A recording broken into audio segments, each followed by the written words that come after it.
Hello students, welcome to online classes. बेटा, आज के लेक्चर में हम 12th फिजिक्स का एक इम्पोर्टेंट चैप्टर पढ़ने वाले हैं जिसका नाम है एटम्स और nuclei. Atom, nuclei, radio activity और न्यूक्लियर फिजिक्स, ये हम स्टडी करने वाले हैं अपने इस चैप्टर में। तो काफ़ी अच्छा चैप्टर है नॉलेज के लिए।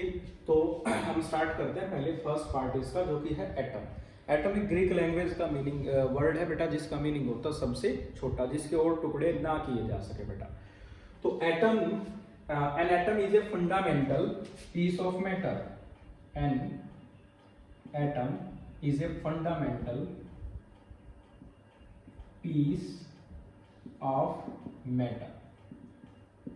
एटम एक फंडामेंटल पीस है बेटा मैटर का, जिसके और फिलहाल अगर बात करें तो एटम सबसे छोटा है बेटा। लेकिन बाद में जो रिसर्च हुई, बाद में जो डिस्कवरी हुई, उसमें पता लगा कि एटम के भी सब एटॉमिक पार्ट होते हैं। लेकिन अभी फिलहाल हम मान के चलेंगे एटम ही सबसे छोटा है। यानी कि किसी भी मैटर, कोई भी मैटर अगर आप ले तो उसका सबसे छोटा हिस्सा क्या होगा कि जिससे मैटर को बनाया गया है, उसे हम एटम कहेंगे। तो an atom is a fundamental piece of matter and made up of 3 teeny kinds of particle called subatomic substances और particles, जिनके नाम है प्रोटॉन्स, इलेक्ट्रॉन्स एंड न्यूट्रॉन्स। ये 3 सब एटॉमिक पार्ट हैं, प्रोटॉन्स, इलेक्ट्रॉन और न्यूट्रॉन्स।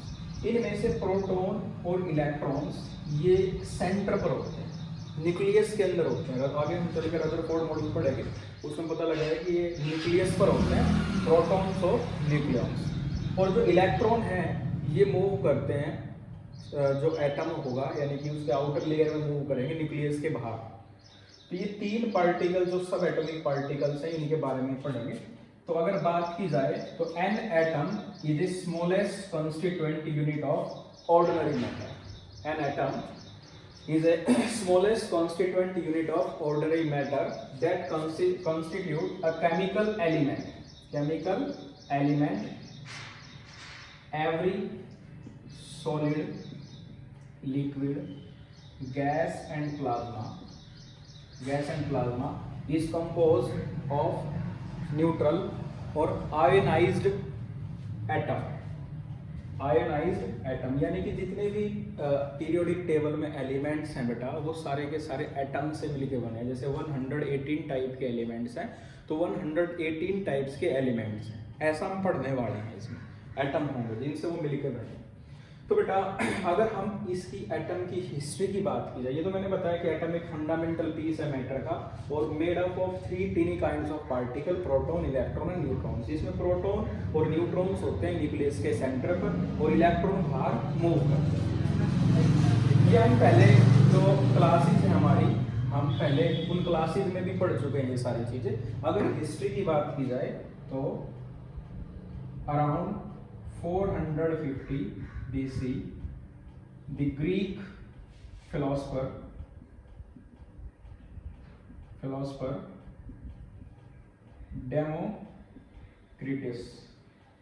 Democritus, ये अराउंड 450 एक फिलोसफर हुए हैं, डेमोक्रिटस, ग्रीक फिलोसफर। इन्होंने बेटा एक तरह से आप मान लीजिए एक्सपेरिमेंट किया, और उस एक्सपेरिमेंट में इन्होंने एक एप्पल लिया और उसके काफ़ी सारे फाइन पीसेस कर दिए, उसको बहुत बारीक हिस्सों में काट दिया।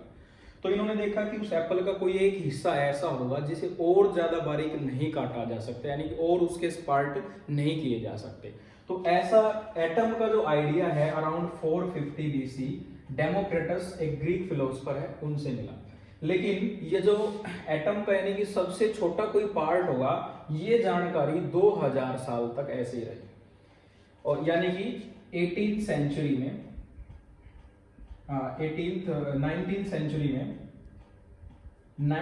सेंचुरी में एक बेटा फिजिसिस्ट हुए जॉन डाल्टन। इनकी आप पढ़ेंगे Dalton atomic theory. Dalton atomic theory क्या है और डाल्टन का मॉडल क्या था, यानी कि 19th सेंचुरी तक ये तकरीबन 2000 साल तक ये जानकारी ऐसे ही रही। ठीक है, इसके बारे में रिसर्च नहीं, लेकिन 19th सेंचुरी में जॉन डाल्टन ने इसी एटम के कॉन्सेप्ट को, यानी कि सबसे छोटे कॉन्सेप्ट को लिया। जो डेमोक्रिटस है, इन्होंने उस एप्पल के सबसे छोटे पार्ट जिसे हम तोड़ नहीं कर सकते उसे नाम दिया था अनकटेबल, यानी कि जिसे और फाइन नहीं काटा जा सकता, और जिसे हम एटम बोलते हैं। सबसे छोटा जो पार्ट होता है उसे हम एटम बोलते हैं। तो 19th सेंचुरी में जॉन डाल्टन बेटा एक ब्रिटिश केमिस्ट हैं। इन्होंने डाल्टन एटॉमिक थ्योरी बताई है बेटा। इन्होंने एक एक्सपेरिमेंट किया, उस एक्सपेरिमेंट में इन्होंने वुडन बॉल ली, सॉलिड थी, और उसमें इन्होंने होल कर दिए। वुडन बॉल के अंदर इन्होंने होल कर लिए और उनको जोड़ दिया बेटा। जोड़कर, यानी कि एटम से मिलकर ही कंपाउंड बनते हैं, ऐसा इनका मानना था। इन्होंने बताया कि जो एटम होंगे वो सबसे छोटा हिस्सा होगा किसी भी एलिमेंट का, किसी भी कंपाउंड का, और कोई भी एलिमेंट या कंपाउंड एक जैसे एटम से मिलकर बना होगा। तो एलिमेंट, जितने भी टाइप के जो एलिमेंट हैं हमारे, उन सभी के एटम्स अलग अलग होंगे। ऐसा डाल्टन एटॉमिक थ्योरी से और डाल्टन मॉडल से पता लगा। ठीक है बेटा। फिर इनके बाद एक ब्रिटिश फिजिसिस्ट हुए जे थॉमसन, जिनका पूरा नाम है जोसेफ जॉन थॉमसन। 1897 में ब्रिटिश फिजिसिस्ट हैं जे थॉमसन। इन्होंने जे थॉमसन ने बेटा इलेक्ट्रॉन की डिस्कवरी की है, आइसोटोप इन्होंने डिस्कवर किया, और इन्हें बेटा इनके इस काम के लिए, इनकी डिस्कवरी के लिए इन्होंने जो मॉडल बनाया है वो आगे हम आज पढ़ने वाले, जो है पल्म पडिंग मॉडल। एटम दिखता कैसा होगा इनके अकॉर्डिंग, तो पल्म पडिंग मॉडल है एटम का, जिसमें इन्होंने एटम के बारे में बताया कि एटम क्या होगा, किस तरह की उसकी शेप होगी, कौन कौन से उसमें पार्टिकल्स होंगे, वो न्यूट्रल होगा या चार्ज होगा। ये सारा आइडिया हमें Joseph John Thomson plum pudding model में पढ़ने को मिलेगा बेटा आज। तो 1897 में जे थॉमसन ने एक वैक्यूम ट्यूब्स एक्सपेरिमेंट किया बेटा। उस वैक्यूम ट्यूब एक्सपेरिमेंट से इन्होंने एटम का मॉडल बनाया कि एटम दिखता कैसा होगा, और इनके इन डिस्कवरी के लिए 1906 में इन्हें नोबेल प्राइज भी मिला है। जे थॉमसन मॉडल काफी इंपॉर्टेंट मॉडल है जो हम पढ़ेंगे बेटा। फिर ये जो मॉडल था इसमें भी कुछ ना कुछ लिमिटेशन रही। इनके बाद फिजिसिस्ट हुए 1911 में अर्नेस्ट रदरफोर्ड, जो कि थॉमसन के ही स्टूडेंट थे। अर्नेस्ट रदरफोर्ड ये एक ब्रिटिश फिजिसिस्ट है जिन्होंने डिस्कवरी की अल्फा पार्टिकल की, प्रोटॉन की और न्यूक्लियस की। अल्फा पार्टिकल की, न्यूक्लियस की और प्रोटॉन की।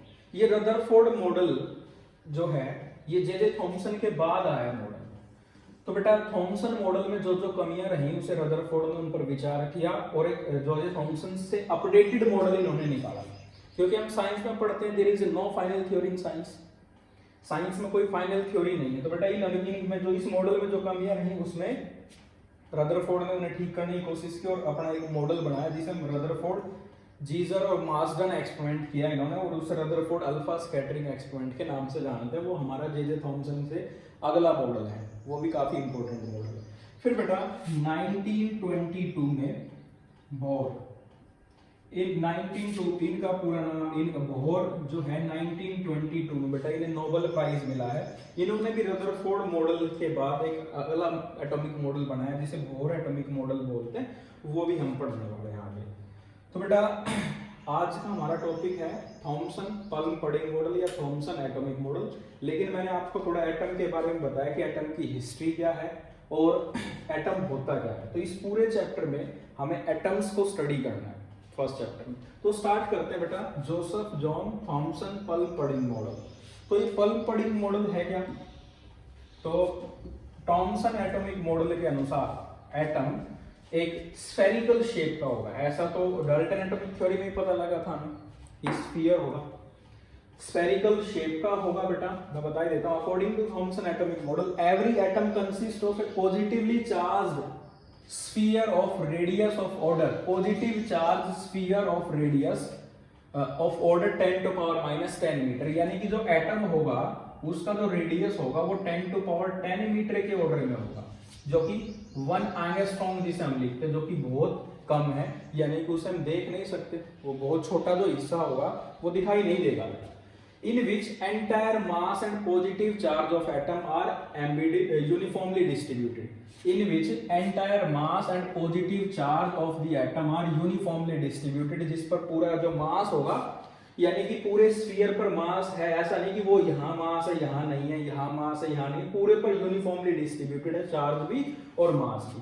Inside the sphere the electrons are embedded like seeds in a watermelon और like plum in a pudding. जैसा कि आप देखते हैं वाटरमेलन में और पल्म में जैसे होता है, जैसे सीड्स के जैसे क्या होगा, नेगेटिव चार्ज उस पर डिस्ट्रीब्यूटेड होगा. और आगे चल के हम ये पढ़ेंगे बेटा, ये ऐसा नहीं हो सकता कि जो चार्ज है वो पूरे पर फैला होगा. इसकी कुछ लिमिटेशन भी आगे हम पढ़ने वाले हैं. ये उस टाइम का मॉडल था बेटा, जिसे अगर हम बात करें 1897 में जे थॉमसन ने मॉडल जो हम बताया था वही हम स्टडी कर रहे हैं. Like plum in a pudding, the number of electron in such that their negative charge equal to positive charge of atom. यानी कि जितना पॉजिटिव चार्ज है उतना ही नेगेटिव चार्ज है, तो नेट चार्ज हो जाएगा जीरो. जीरो को हम बोलते हैं न्यूट्रल, न्यूट्रल को हिंदी में बोलते हैं उदासीन. यानी कि जो एटम होगा वो न्यूट्रल होगा. अब बेटा इन्हीं के मॉडल में पता लगा कि जो एटम है उसके अंदर एक नेगेटिव चार्ज पार्टिकल होता है, और वो जितने भी एटम्स हैं उन सब में कॉमन होता है, एक जैसा होता है. यानी कि इस मॉडल में ही आइडिया हुआ कि एटम सबसे छोटा नहीं है, इससे भी छोटा, यानी कि जिसका साइज 10⁻⁻10 मीटर है, इससे भी छोटी कोई चीज हो सकती है बेटा. तो उसे नाम दिया गया, हालांकि वो नाम थॉमसन ने नहीं दिया था, लेकिन वो नाम है इलेक्ट्रॉन. इलेक्ट्रॉन यानी कि कोई नेगेटिव चार्ज वाला पार्टिकल होता है जिस पर जो चार्ज है वो -1.6 × 10⁻⁻19 कूलम, और मास ऑफ इलेक्ट्रॉन होता है 9.1 × 10⁻31 किलोग्राम. हालांकि मास और स्पेसिफिक चार्ज, जिसे चार्ज टू दी मास जो रेशो है, इसे हम बोलते हैं बेटा स्पेसिफिक चार्ज. ये रॉबर्ट एंड्रयू मिल्कियन, आर ए मिल्कियन ने एक एक्सपेरिमेंट किया जिससे स्पेसिफिक चार्ज का पता लगा इलेक्ट्रॉन के. तो बेटा ये हम बाद में पढ़ेंगे. तो ये स्पेसिफिक चार्ज रॉबर्ट एंड्रयू मिल्कियन ने निकाला था बेटा, कैलकुलेट की गई थी ये वैल्यू. तो इलेक्ट्रॉन यानी कि इस एटम के अंदर एक पार्टिकल ऐसा भी होगा जिस पर नेगेटिव चार्ज है, और अगर ये एटम न्यूट्रल है और नेगेटिव चार्ज वाला कोई पार्टिकल है, तो बेटा ऐसा जरूर होगा कि कोई पॉजिटिव चार्ज वाला पार्टिकल भी हो, क्योंकि नेगेटिव कोई चीज है किसी सब्सटेंस के अंदर और हम बोल रहे हैं रिजल्ट जीरो है, चार्ज जीरो है. इट मींस कोई पॉजिटिव चार्ज वाला पार्टिकल भी होगा एटम के अंदर, और ऐसा होता भी है बेटा. ठीक है, वो पॉजिटिव चार्ज वाले पार्टिकल को हम नाम देंगे प्रोटॉन, और प्रोटॉन को हम पढ़ेंगे नेक्स्ट मॉडल में. हालांकि जो हमारे जो फिजिसिस्ट है जे थॉमसन, इन्हें इलेक्ट्रॉन की डिस्कवरी के लिए नोबेल प्राइज मिला बेटा 1906 में. ठीक है, तो हमें यहाँ से ध्यान रखना है कि एटम का जो रेडियस है वो 10⁻⁻10 मीटर के ऑर्डर में होगा, और जो चार्ज होगा वो जीरो होगा एटम पर, यानी कि एटम कैसा होगा, न्यूट्रल होगा. Atom is electrically neutral, atom is electrically neutral. और ये है बेटा limitation of Thomson atomic model, यानी कि इस मॉडल में क्या क्या कमियां हैं, क्या क्या ड्रॉबैक्स रही इस मॉडल की. तो पहले, it could not explain the origin of spectral series of hydrogen atom and other atom observed experimentally. यानी कि जब भी आप किसी सब्सटेंस को हीट करते हैं, एटम उसको हीट किया जाता है, तो बेटा रेडिएशन निकलते हैं, और उन कलर से हम पहचान करते हैं रेडिएशन की, जिसे हम स्पेक्ट्रल सीरीज के नाम से भी पढ़ेंगे, टॉपिक होगा आगे. तो उन स्पेक्ट्रल सीरीज का कोई आइडिया नहीं हो रहा है इस मॉडल से कि स्पेक्ट्रल सीरीज है क्या, और कैसे इलेक्ट्रॉन या हाइड्रोजन और अदर जो एटम्स है वो एक्सपेरिमेंटली ऑब्जर्व नहीं है.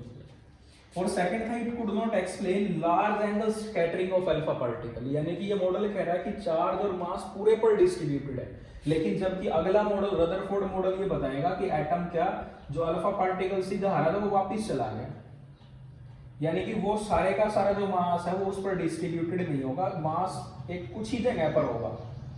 ठीक है, यानी कि एटम के बहुत थोड़े हिस्से में मास होगा, बाकी जो पोर्शन होगा वो खाली होगा, जो रदरफोर्ड एक्सप्लेन कर रहा है इस मॉडल को, बोर एटॉमिक मॉडल को. तो रदरफोर्ड मॉडल से अगर आप इस मॉडल को कंपेयर करते हैं तो ये एक्सप्लेन नहीं हो पा रहा है इस मॉडल के according. Large angle scattering of alpha particle from thin metal foil as observed in Rutherford experiment. तो बेटा ये इस मॉडल की कमियां थी.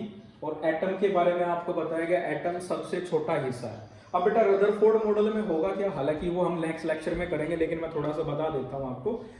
नेक्स्ट में जो एटम होगा, हम उस एटम को तोड़ने वाले या उसे खोलकर देखने वाले कि उसके वास्तव में उसके अंदर है क्या।